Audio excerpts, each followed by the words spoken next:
জিলহজের প্রথম দশকের 11টি আমলের সর্বপ্রথম আমল বলেছি বেশি বেশি আল্লাহর জিকির করা। বেশি বেশি কি করা?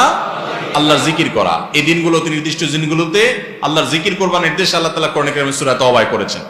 দ্বিতীয় আমল বলেছি বেশি বেশি নেক আমল করা, কারণ এই দশকের নেক আমল আল্লাহর কাছে অন্য যে কোনো সময়ের নেক আমল ভালো কাজের চাইতে বেশি প্রিয়।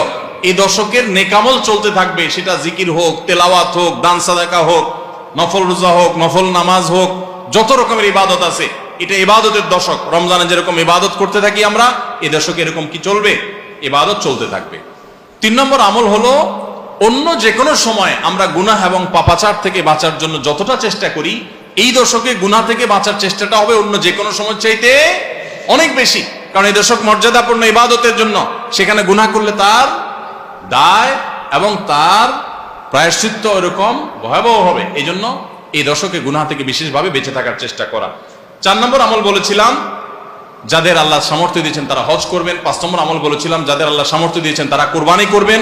6 নম্বর আমল বলেছিলাম যারা কুরবানি করবেন, এমনকি বিভিন্ন হাদিস থেকে বোঝা যারা কুরবানি করবেন না তারাও, এমনকি বাচ্চাদেরকেও জিলহজের এই 10 দিন চুল নখ কাটা থেকে বিরত থাকবেন। চাঁদ ওঠার আগে করবেন আর কুরবানির পরে করবেন। কয় নম্বর আমল গেল? 6 নম্বর। 7 নম্বর আমল হলো সাধারণভাবে এই 10 দিন রাত দিন যত বেশি পারেন উচ্চস্বরে সরবে তাকবীর পাঠ করতে থাকবেন। আল্লাহু আকবার, আল্লাহু আকবার, লা ইলাহা ইল্লাল্লাহ, আল্লাহু আকবার, আল্লাহু আকবার, ওয়ালিল্লাহিল হামদ। কোন হাদিসে 3 বার তাকবীর আসছে শুরুতে, আল্লাহু আকবার, আল্লাহু আকবার, আল্লাহু আকবার, লা ইলাহা ইল্লাল্লাহ, আল্লাহু আকবার, আল্লাহু আকবার, আল্লাহু আকবার, ওয়ালিল্লাহিল হামদ। আর 8 নম্বর আমল হলো এই তাকবীরটাই বিশেষ সময়ে, বিশেষ দিনে, বিশেষ সময়ে পড়া। সেটা কিভাবে?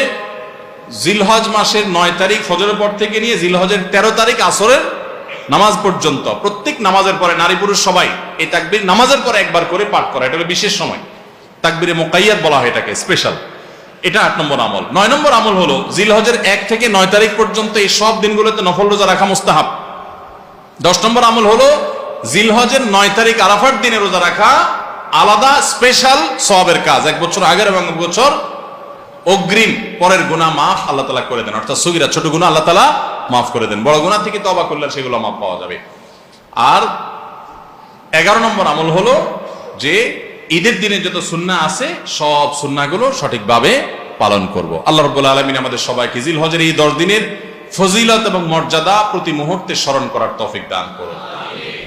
এই দশক যে মর্যাদার দশক যায়, ফজিলতের দশক যায়, ইবাদতের দশক যায়, জিকিরের দশক যায়, তাকবীরের দশক যায়, নফল রোজার দশক যায়, ধারণাই নাই আমাদের, মনেই থাকে না। অনেক মানুষ আছে জিজ্ঞেস করলে ভাই তার হাবভাব দেখলে রুটিনের ভিতরে কোনো পরিবর্তন নাই। অন্য সময় ফজরে গাফলতি, এই দশকেও গাফলতি। আরে ভাই রমজান মাসে তো মানুষ বেনামাজিও নামাজ পড়ে, মাশাআল্লাহ, ঠিক না ভাই? ঠিক। যে লোক বখিল সেও টুকটাক দান করে, যে কখনো মসজিদে আসে না সেও মসজিদে আসে, যে কোরআন ছুঁয়ে দেখে না সেও একটু কোরআন ছোঁয়, কারণ রমজান ইবাদতের মৌসুম চলছে। তাহলে জিলহজের প্রথম দশকে এরকম ইবাদতের ছিটাফোঁটা, ইবাদতের কোনো আবহ, ইবাদতের কোনো পরিবেশ, ইবাদতের কোনো আলামত, এর কোনো আপনার চিহ্ন আমাদের সমাজে, আমাদের পরিবারগুলোতে দেখা যায় না। তাহলে এই দশক ইবাদতের অত্যন্ত ফজিলতপূর্ণ দ্বিতীয় বৃহত্তর মৌসুম হওয়া সত্ত্বেও অবহেলিত দশক, অজানা দশক। এই আমলগুলো হারিয়ে যাচ্ছে সমাজ থেকে। এগুলোকে জিন্দা করবো তো ইনশাআল্লাহ। আমরা সবাই এক একজন যার যার দায়িত্বে কমপক্ষে 5 জন মানুষকে আমরা সচেতন করবো ইনশাআল্লাহ। ঠিক আছে তো ইনশাআল্লাহ ভাই? এই বিষয়গুলো আমরা অন্যদের মাঝে শেয়ার করব। আমরা আমাদের ফাউন্ডেশন থেকে যে লিফলেট করেছি আপনারা নিজের উদ্যোগেও করে নিতে পারেন। আপনারা চাইলে আমাদের ফাউন্ডেশনের যে কেউ গেলে যতগুলো কপি লাগে আপনারা নিয়ে নিতে পারবেন।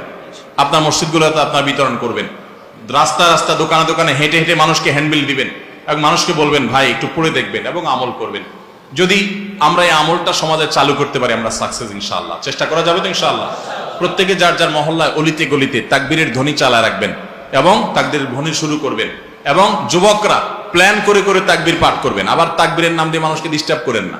মিছিল করতে করতে আল্লাহু আকবার, আল্লাহু আকবার দিতে গেলেন, মানুষ মোবাইলে কথা বলতে পারলো না, এই ডিস্টার্ব আবার করা যাবে না, খবরদার।